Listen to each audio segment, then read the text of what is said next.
도널드 트럼프 미국 대통령은 노벨 평화상 수상 불발에 대해 수백만 명의 생명을 구했기 때문에 행복하다라고 밝혔습니다. 트럼프 대통령은 현지 시간 10일 백악관 행사에서 관련 질문에 실망감을 드러내지 않고 이같이 답했습니다. 트럼프 대통령은 가자지구 휴전 합의를 포함해 8개의 전쟁을 끝냈다고 주장하고 있습니다. 그러면서 올해 노벨 평화상은 지난해 일에 대한 것이라며 내년 수상에 대한 기대감을 내비쳤습니다.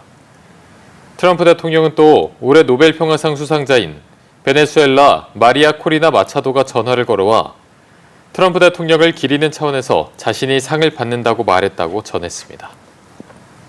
올해 노벨 평화상은 독재에 맞선 베네수엘라의 야권 지도자 마리아 코리나 마차도에게 돌아갔습니다. 본인을 전쟁 종식 중재자라고 강조하며 기대감을 숨기지 않았던 트럼프 미국 대통령의 수상은 없었습니다. 김지수 기자입니다. 올해 노벨 평화상은 베네수엘라의 여성 야권 지도자 마리아 코리나 마차도에게 돌아갔습니다.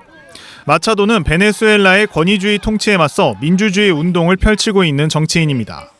노벨위원회는 총알보다 투표용지를 선택한 것이라는 마차도의 발언을 인용하면서 그녀가 통합의 핵심적 상징이 됐다고 설명했습니다.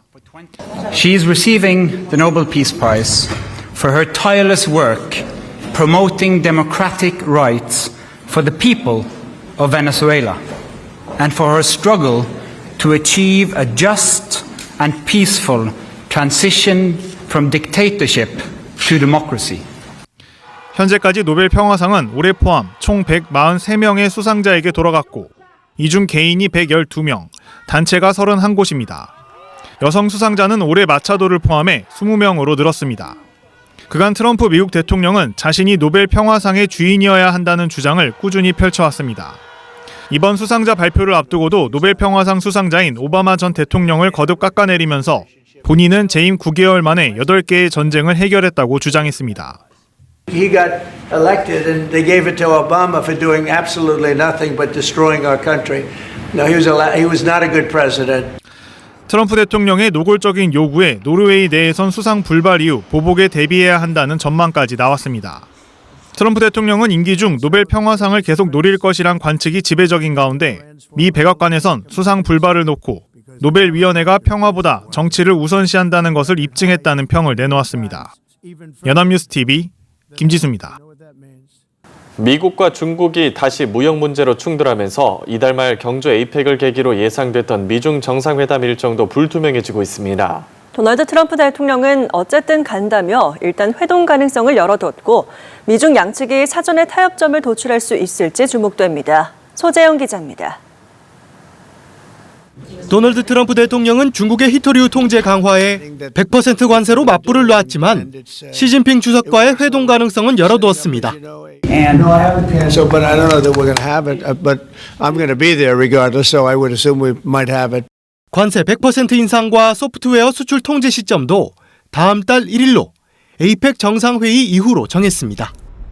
지난 4월 관세 전쟁 이후 다시 파국으로 치달을 경우 양측 모두 손실이 막대하다는 점에서 협상의 여지를 남긴 것이란 해석이 가능합니다.